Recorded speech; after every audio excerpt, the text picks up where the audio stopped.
Dr. David Hindin is a trauma and critical care surgeon at Stanford University who is obsessed with storytelling. You heard me right, a surgeon who tells stories. In addition to serving as the Associate Chair for Innovation and Clinical Assistant Professor of Surgery and the Assistant Director of Stanford's Biodesign Faculty Fellowship, I could keep going. He's also developed a storytelling course for Stanford so physicians can learn how to become better communicators. He has a passion for medicine and creativity.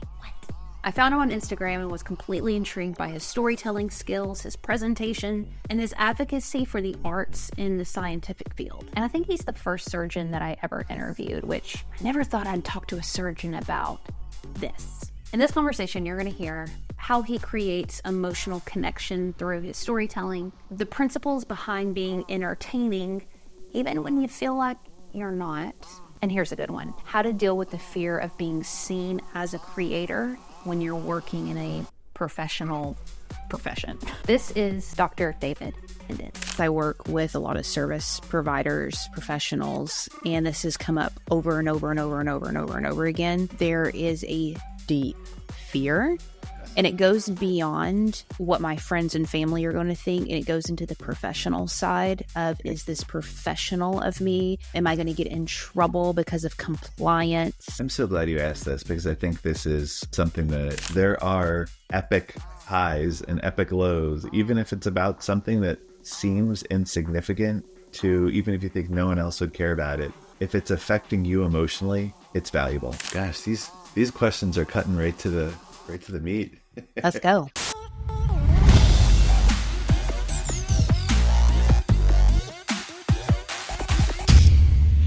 Y'all, we have David Hindin with us today, and I am so freaking excited to talk to someone who has had massive success, built an incredible career in the healthcare space, who's also a passionate storyteller and creative. Because David, whenever I think of creativity, right, I usually think about it on another side of your brain than the real logical, scientific. And it seems like God just lit up both sides of your brain, because you've been able to build a career as a surgeon. You serve on boards, but also too on the side, you're giving storytelling workshops. You've been vlogging for years. Recently, you joined a healthcare startup and you're over their digital marketing. I don't know how you find time in the day, David. So it is just a joy and a gift and an honor that you took some of your precious time to be with us today. So welcome to our show.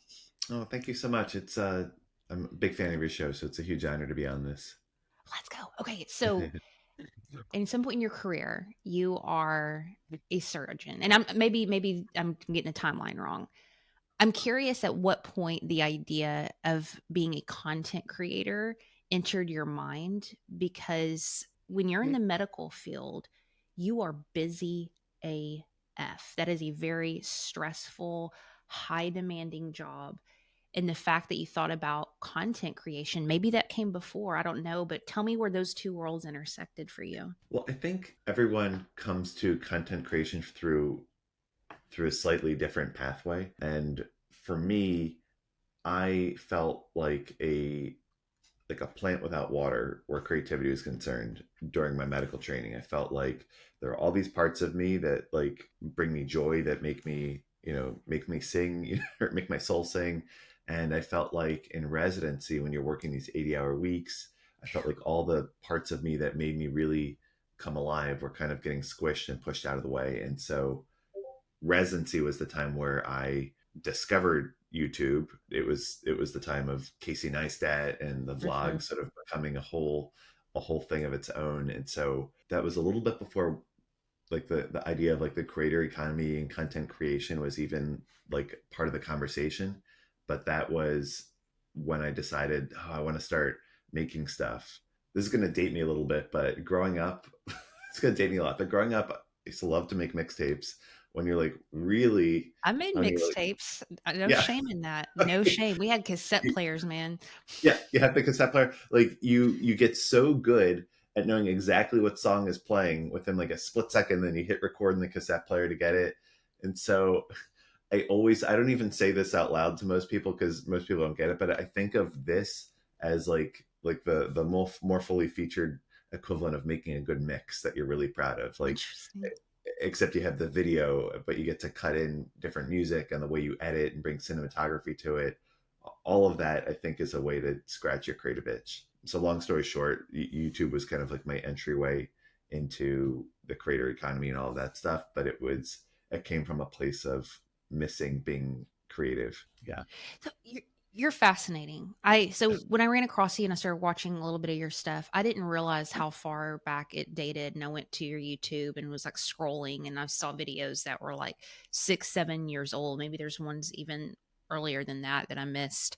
And I'm like, he has been at it for a long time. And this stuff that you produce is really well thought out. It's scripted, it's edited. I mean, you're not just half-assing this stuff. Like, this is another job, honestly. And folks don't realize how much time goes into content creation. And I want to get into storytelling and how you've crafted story and your philosophy with all of that. But just from a very practical standpoint, I'm curious. I watch Grey's Anatomy. I know what residency involves. You know what I'm saying? Like, these people don't sleep. They're exhausted. This is one of the most stressful points in life. And then you add vlogging and content creation. Tactically, how did you even find, or how do you still find time to do this? I don't think I have. I don't think I've done a great job with my time management, and my Achilles heel is consistency with content because I haven't yet hit that sweet spot where I create enough content that it serves as a buffer, like through the peaks and valleys of my own availability. But it's always in stolen moments. So either late at night or on a weekend, you know, in the morning before things come and go. And then I think because I love it so much, all the other time I'm working on it is when I'm not recording. I'm not in front of the camera, but like I'm driving and I'm thinking about ideas, or I'm jotting stuff down on the fly. And so I think all of that kind of contributes to being ready to shoot when you get home and you sit down, or when I'm making something, because I've been thinking about it before. But the best answer is sort of nights and weekends and early mornings. You're freaking superhero, dude. Like, that is amazing. I feel like I have no excuses now, because I complain and moan all the time about, like, I don't have any time and I'm not consistent and stuff. And I just can't imagine. At what point did you start getting approached or seeking out opportunities to teach storytelling in your field? I think storytelling is like having a moment, right? Whether it's like the past couple of years or so like I guess it's been maybe within the past 3 years or so, but before that, people would just sort of ask me about how to shoot video or stuff like that. But I'd say within the past couple of years, it's been more of a sort of word that I think connects people from the creative world to the non-creative world, that sort of signifies value in doing this stuff. And I've noticed there's been more of an interest in people wanting to learn how.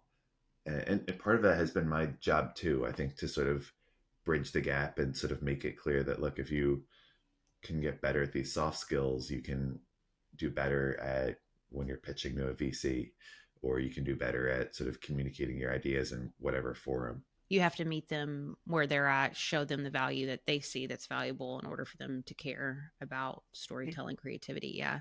Funny how that works. Yeah. Do you shoot everything and edit it yourself? I shoot everything myself. The editing, it depends. So the earlier videos were edited totally by me, but then I have a series of medical, like, history videos, and I started working with an editor during that time.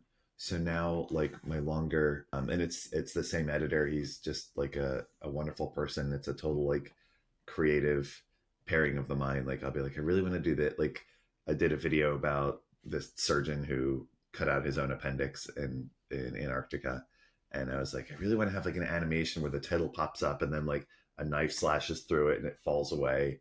And he was like, got it. And he went out and did that.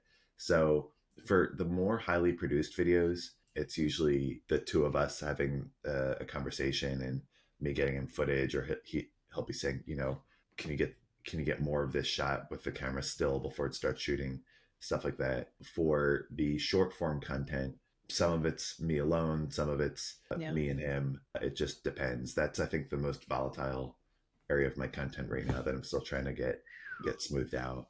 It's a lot of work. It's a lot of work. And then, comma, you're like, hey, I'm not busy enough. I'm going to be a digital marketer for a health startup. You were just amazing, man. Like, so then there's the Thanks. element of coming in and understanding the digital side to things and how to market and build advertisements and messaging and so forth. Tell me a little bit. Is that your first venture? Have you done that before? And how did your relationship with them start?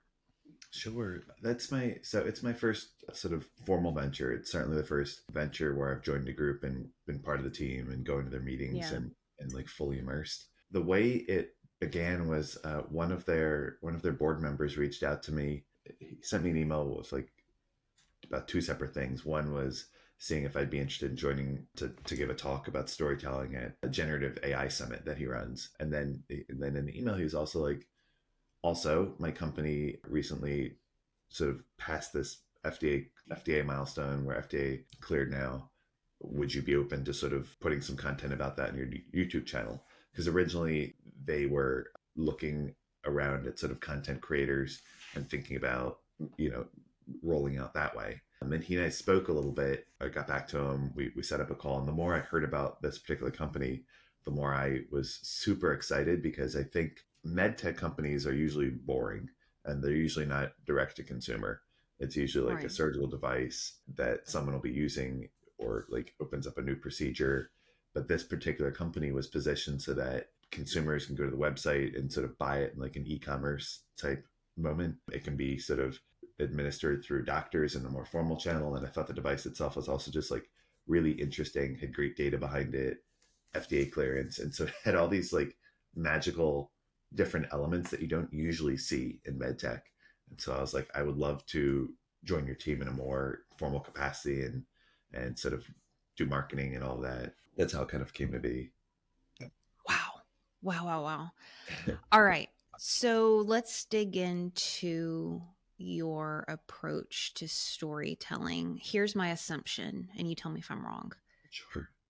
Being a surgeon, you have to be so hyper detailed, a perfectionist. Your job relies on you being precise. And content creation, there's such an element of letting go and creativity, of surrender. And it's so interesting that you have both of those worlds going on, of like preciseness and details, and then over here creativity and woo. And I'm curious, when you're working on a story, a video, etc., do you struggle letting go and putting it out there, or is that easy for you? Oh, gosh, these questions are cutting right to the meat. Let's go. Yeah, I totally feel what you're talking about. So there's totally a letting go. I think I've struggled more in the past and I'm starting to get a little bit more comfortable with it. And to really drill down, I think I get most comfortable with it when I start hitting a cadence. I find that like when I'm like really just struggling to get a piece of content out and then like it's like recreating the wheel, it's a lot Mm-hmm. harder and I feel a lot more sort of like precious about everything I put out there. But Mm-hmm.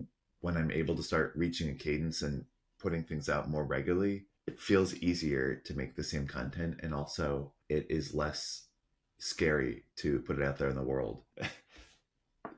Someone said to me, recently, like, next post is the best post. He's always telling himself next post is the best, and it's helpful. Like when look, I'm producing a lot of stuff right now. I'm doing my Yeah. best.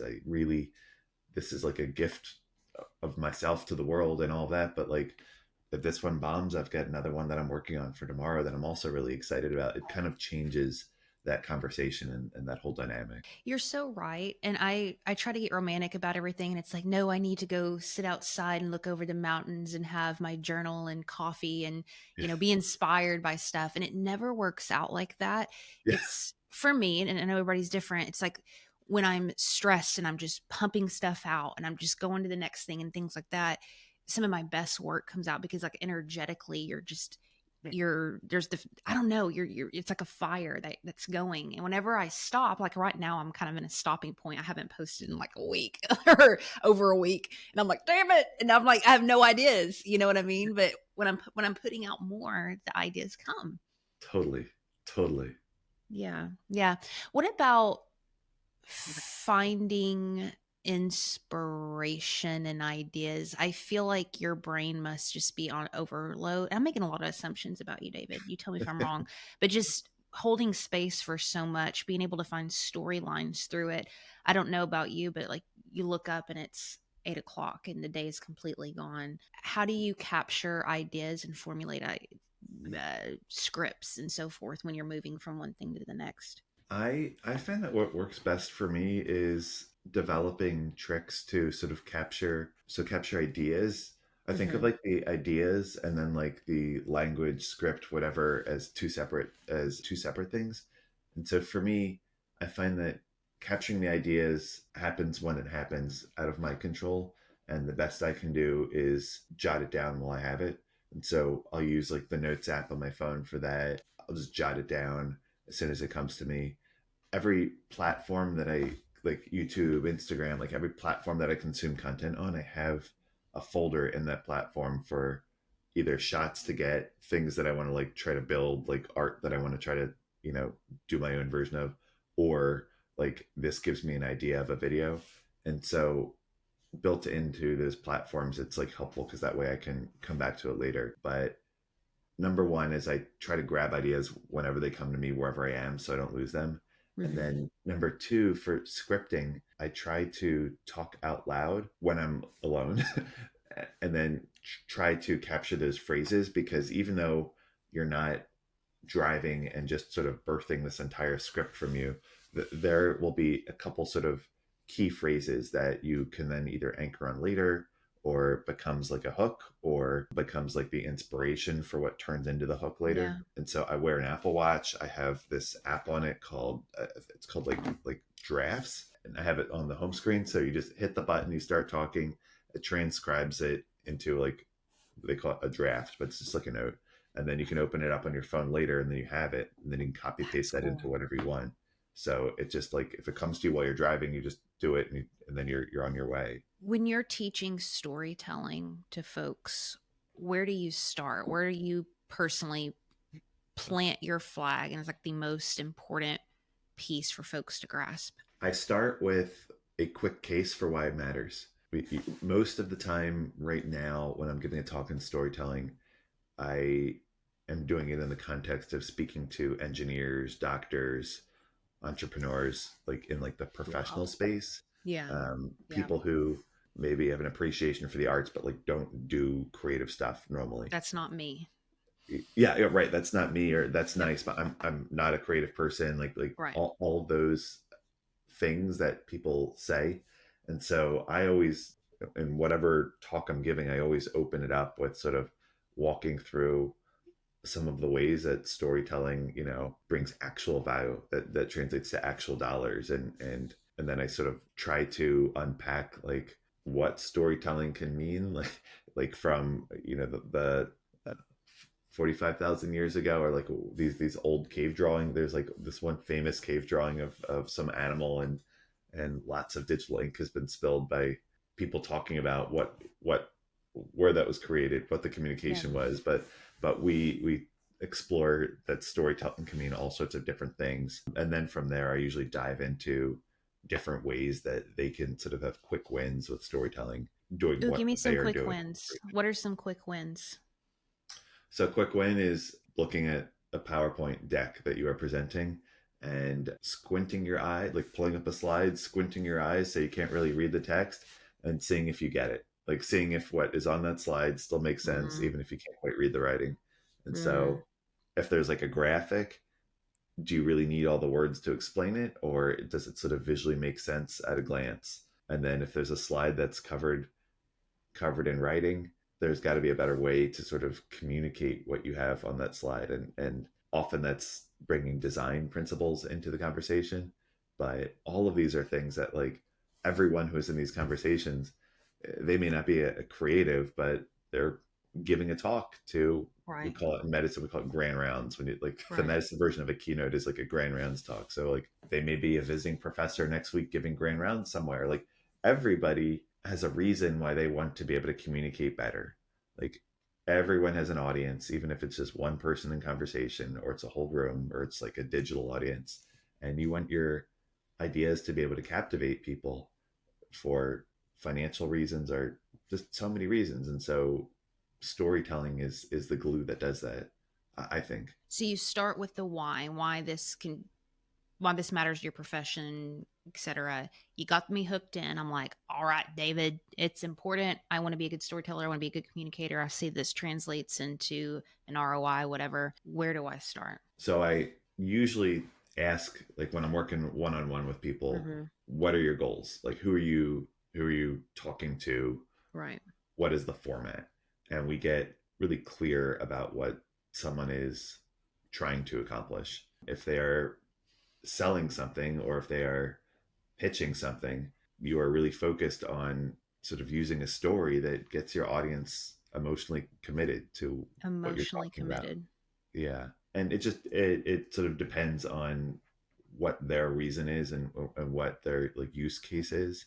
But we start from there and then try to build out the strategy around that. I love you said emotionally committed. So I have a we can use your tech startup as an example. There's Sure. this device that is direct to consumer, so it's to help patients with XYZ. My agenda is to get units of these sold, get these in people's homes in their hands. How do I start thinking of ideas to get people emotionally committed? Like what kind of questions do I need to ask myself to begin that process? So my answer is not necessarily going to translate to what you would then Sure. see on social, because when you get into social, then you're talking about creating content that gets like shared and communicated.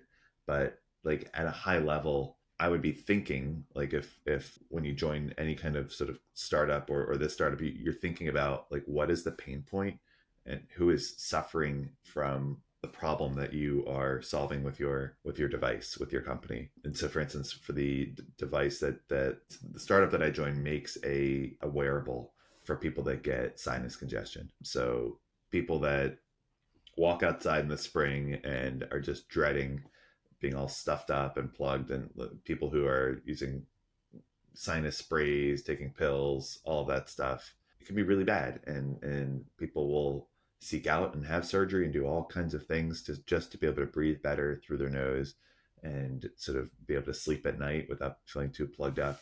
And so where I start is trying to really understand the pain point of that community that's out there.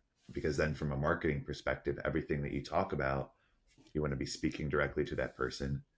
But with any technology or anything that you're building, the emotional connection starts with the gap when someone doesn't have your thing. Like the reason why your thing exists comes from this unmet need that's out there right now that's making people suffer. Isn't it interesting? And again, here's another assumption, but it seems as though doing what you do, you've had to learn how to remove emotion from it so you can take the actions that you need to do to save someone's life. Comma, on the side, you have dug in deep and become fascinated with, great at finding emotion to connect people in story. I don't really have a question around that. I just think that's fascinating. It's fascinating how you've been able to do that. Okay. You said a minute ago that doesn't necessarily work for social because social, we're trying to get people to share it. That's like the main objective there, at least right now. That's what the algorithms are rewarding. Right. So, how do you approach then? I have a pain point. I know the people I'm trying to serve and communicate with them. Now I need to translate that into social. How does that not carry over? Or does it? Well, I appreciate you clicking in on that, because I think it does translate. But what I was thinking when I said that is that it's not as much on the surface.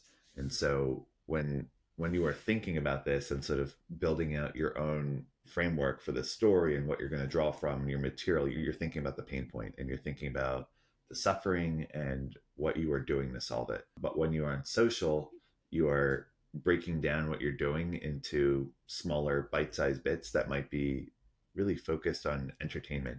And so that Mm-hmm. may be at the core of it, but for instance, for wearables, you may be looking at content to create that talks about, get ready with me. Like right now, get ready with me content is trending, doing really Right. well, or content showing your device and someone's lifestyle and things like that on the surface don't really talk about a pain point, but it's part of sort of the world building that your solution fits into. Right. And then, yes, content around a pain point, but that's more at the sort of surface level when people are sort of viewing your catalog of work.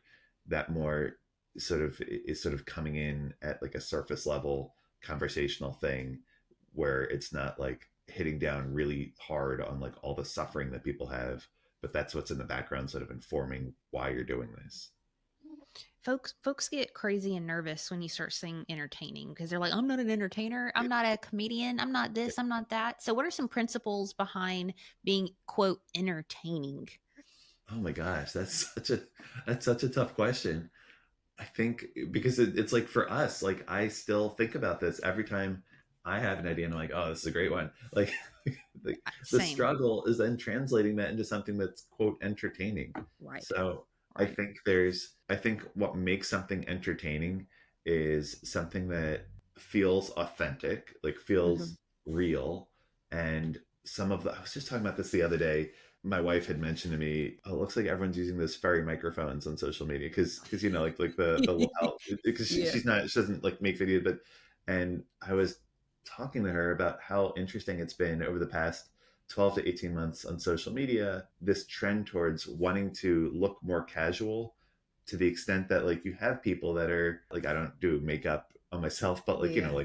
female content creators that maybe people are getting all made up, doing all this stuff, like all this stuff to get ready, putting on the outfit, and then running out to the car to film something that looks like they just grabbed it on the go in the car. Or people that have a nice digital SLR camera that are setting it up vertical, are getting rid of the shallow depth of field so it doesn't look fancy, and filming on it so that it looks like they filmed on their iPhone when they really have this amazing camera to make it. Uh-huh. And so part right now, part of getting back to your question of what makes something entertaining, I think is something that feels authentic.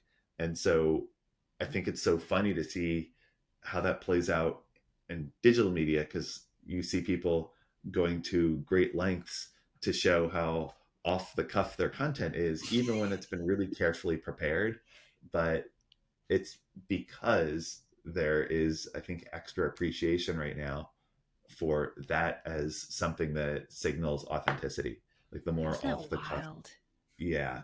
That's just kind of like my gut read, but I think like the microphones are a great example. Because it used to be the Apple wired Apple headphones, Uh-huh. like in the past year, that like people would talk on those, and then it was like talking into the phone. And now you'll sometimes see people talking into a phone case, which is empty, which like clearly has no phone in it, but just almost like as like a comic nod to the fact that like, yeah, I have a mic somewhere else that you don't see, but I'm acting like I'm doing it this way.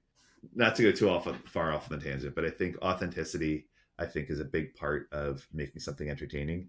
And then you get into different triggers, like something that surprises you, something that makes you feel really good, like emotionally, like looking at the content that like really does well from a virality standpoint. Yeah. Like the types of things that you want to share with someone else are things that inspire fear, like a PSA about, these PSAs about safety in your hotel room and like ways that they can spy on you. And like Right. those videos go crazy because you see it and like, it's not like you enjoy watching it, but you're like, oh yeah, I should send this to my spouse. Like I should save this for later. I should Yeah. send this to my friends. And it's coming from a place of triggering fear, or triggering something that you think is cute and funny, or, triggering something that you want to share with someone else. What about this? So I hear you. I'm like, all right, cool. I got to find the emotion. I need to figure out how to kind of package that in an entertaining way. There's various techniques to do that. Back to the beginning, the spark, finding the extraordinary in the ordinary is sometimes can feel crippling, because even though I hear you're a trauma surgeon, I'm like, oh my God, that's like so wild and crazy. It's normal to you. This is an everyday thing that has become a normal part of your life. And when we put on a lens of just, this is my life, this is what I do, sometimes that spectacular stuff gets muted because it seems so everyday to us. And so finding kind of those sparks and that excitement again, when other people may look at your life, David, and go, that's badass, but it's just an everyday thing for you. How do you guide folks to kind of find the extraordinary, interesting thing in their everyday life? Because that's what I hear all the time. I'm boring. This is boring. This doesn't have fear. This doesn't have excitement. This isn't sexy. You know what I mean? I keep saying this, but every single question you're asking is just so good. Ugh. Thank you. So that specific question is not something that I have been asked directly, but hearing you say this, I think it's at the core of everyone who is making content. We don't feel Uh, like we're special. We don't feel like we're interesting. My life yeah, is so normal. yeah. I think a couple things. I think sort of unpacking where your emotion, where your sort of personal roller coaster is happening, even in your own life, which you may say no one cares about this. There are epic highs and epic lows, even if it's about something that seems insignificant to, even if you think no one else would care about it. If it's affecting you emotionally, it's valuable. And Mhm. so my belief is that that is valuable material that can paint a story for someone else if you are willing to share. Not everything needs to be shared, and there are many things in your life that do not have to make content just because they're like a big deal to you and could make great content. But once you've carved out those red lines that you're not willing to cross and sort of post on social, you're still left with all kinds of adventures and sort of daily trials and highs and lows that I think once you take a step back, like for us, an easy thing is like we make content. Part of what we do is hopefully inspire other people to sort of share their own story. And so I think it's valuable every once in a while when you see someone that you admire as like a creator inspiration say, man, I am having a tough week. Or like a quick aside, Mhm. like I Mhm. went out, I filmed like some of my best stuff. I came home, I realized that like my memory card was full. Or just Yeah. like these little things that at face value don't seem like they're gonna make great entertaining content. When they are real and they matter a lot to you, will matter to other people because it is sort of sharing your experience with someone else who might really want to know about it.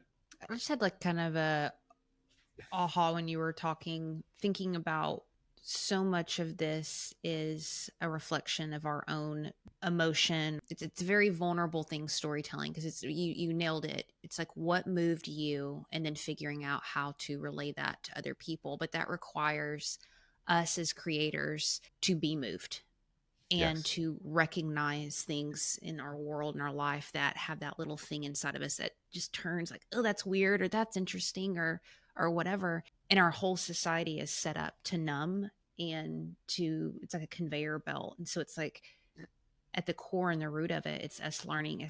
This sounds so cheesy, but how do we feel again as human beings, and honor that and nurture it and capture it?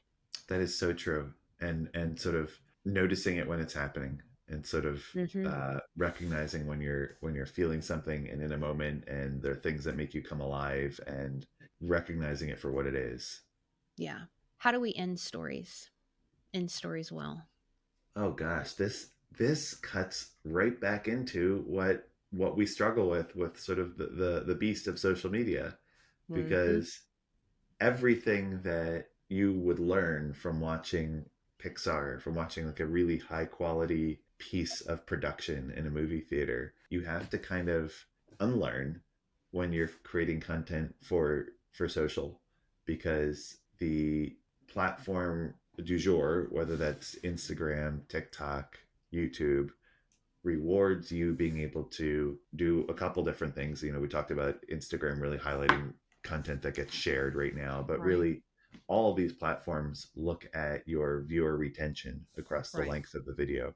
And so the way you end a story, unfortunately, may have to be not really making it clear that you're ending, or the most authentic version might be sort of saying, follow along. So, you're sort of giving your audience a reason to subscribe to your channel Right. and sort of follow this journey. But also, even without the sort of follow along, you see people making looping content. I've done it. I had a video Which that I is so made. much harder than it looks. Like Yes, it's a so much skill harder, set. so Yeah. much harder, so much harder than it looks. And it's a dilemma because I had a piece of content sort of outperform other things I make in the past month or so. I made like a video about art direction, and it looped. At the end of it, it was Yeah. loop, and however many views that were really taking off for me. One of the comments that popped up was basically saying like, you know, wish you hadn't made it loop, or it's kind of like scammy how you made this video loop at the end. And like, I had a dialogue with this person in the comments, and said, like, it was almost trolling. It wasn't like a super nice way that Yeah. this person said it, and I kind of had a dialogue with them. But the irony is, this person probably would not have seen that video had I not made it a looping video, because by Exactly. making a looping video, it gets shared to more creators, or it gets shared to more people on the platform. And so the answer for how you end a story, I think, is unfortunately doing it in a efficient, maybe even bordering on abrupt manner right now. If you're focusing on retention, if Right. you're in a format where people are there to watch and they'll watch to the end, then you can wind down, then you can have reflection, then you can do all the things that you would see in a proper movie. But when you are on YouTube or Instagram, like the way you as a content creator should be, not you personally, but like Yeah. you Yeah. listening, the way you as a content creator should end a story is look at your script, look at what you filmed, and then chop out anything that gives a clue that it's about to be over. Because the Mm, second your audience is very smart, and the second they see that clue, they're on to the next thing. It's even that's if so it's like, true. yeah, I mean, even if it's someone who personally, who loves you, who cares about you, who wants the best for you, even that person, when they get to that clue, will think, okay, like I won't miss anything now, or like I saw the important parts. This was great, and they're on to the next. Even if it's not from a place of malicious behavior, but it's just how we behave and how these platforms sort of make us to behave when we're consuming content. So That's why we, podcasters, I know you had a show for a while too, I believe, we'll put a last question after we ask our guests where people can find them. Because otherwise, if you're like, that's the end, and it's like, oh, where can you find you? They're not going to sit here and listen to that. But us putting a question at the end, right, will get them to sit through it, because people will check out. right. Yeah. So, okay. Two more. I know we're getting close to time. In the weeds, let's get into the deep, deep weeds. You've been Yeah. storytelling for years. You're more at obviously an advanced level, thinking about micro details. I'm curious, what is something that you have learned recently that you're implementing in your own storytelling? It could be something very minute, small, maybe something that you've changed. What are you kind of working on right now? So a quick win has been captions.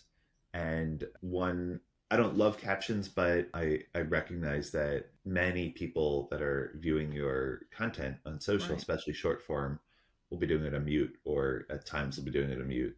And so understanding the importance of captions, and then a little bit about like the nuance of how you do captions, specifically having it close enough to someone's face that they can be making eye contact with you and seeing the words at the same glance, Amen. as opposed to having captions at the bottom of the screen, forgetting about needing to keep away from buttons and having it overlap with other things that Instagram or the platform will put there. Just like you don't want your captions out of view of your face. And that's been it's not something that I've been like deep diving in. It's just kind of Yeah. like, but to me, that's been an interesting small learning that I've come across as I've really started to focus more on putting out more frequent short form content. Small learnings are my favorite. They're the Yeah. best. Let's back up, big picture question. in my business, I work with a lot of service providers, professionals, and this has come up over and over and over and over and over and over again when talking about content creation, putting yourself out there online. Understandably so, there is a deep fear, Yes. and it goes beyond what my friends and family are going to think, and it goes into the professional side of, is this professional of me? Am I going to get in trouble because of compliance? It goes on and on and on and on. And I'm curious your perception, because you have been documenting your journey for a long time. And then also recently you have a new venture with the startup that you're doing videos documenting your process there. You are living out loud, creating out loud. You show up at these hospital, people know what you're doing. They probably see you on the internet. Maybe people have been, people do, saw your Instagram, you know what I mean? How do you deal with that? Because there is a professional side of you need to be aware of, but also too, sometimes people are just flat out embarrassed for their colleagues to see that side to them. I'm so glad you asked this, because I think this is something that I feel that you may feel, at our points in careers, but people we speak with that we are encouraging to make content feel like 1 million fold. I think I like to kind of back into it by understanding boundaries up front and sort of red lines not to cross. Like, I will never be someone who vlogs at work. Like, I may film like a little bit of content in my downtime, or I might, like, I was just all last week, I was on the trauma service. I grabbed a couple shots of the call room during the downtime, a couple, moments to say something. But I will never, ever mix healthcare, like mix the work that I do with filming content. Some people have done it. I don't particularly love that type of material. They've sort of done their own sort of checks and balances for what works with them and what they want to put out there. But that's helpful for me to know, okay, here's one of my boundaries.